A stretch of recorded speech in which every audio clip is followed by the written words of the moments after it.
રાજ્યમાં વધુ એક હની ટ્રેપનો કિસ્સો સામે આવ્યો છે। સુરતના વરાછા વિસ્તારમાં વેપારીને હની ટ્રેપમાં ફસાવવામાં આવ્યા છે।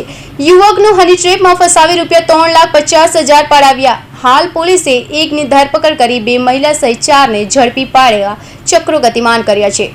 રાજ્યમાં વધુ એક હની ટ્રેપનો કિસ્સો સામે આવ્યો છે ત્યારે સુરતના વરાછા વિસ્તારમાં રહેતા 36 વર્ષીય વેપારી હની ટ્રેપનો શિકાર બન્યો હતો। પરિણીત યુવાનને સ્કોકાઇન નામની વેબસાઇટ થકી હની ટ્રેપમાં ફસાવવામાં આવ્યા હતા। વેપારી યુવકને મહિલાએ શારીરિક સંબંધ બાંધવા બહાને છાપરભાટા રોડમાં આવેલા ઋતુરાજ એપાર્ટમેન્ટમાં બોલાવ્યા બાદ બ્લેકમેલ કર્યો હતો। બેડરૂમમાં જતા વેત 2 યુવાન ઘસી આવી ડી સ્ટાફના માણસો હોવાની ઓળખ આપી હતી। તેના વિડીયો ઉતાર્યો હતો, સાથે વાયરલ કરવાની ધમકી પણ આપી હતી।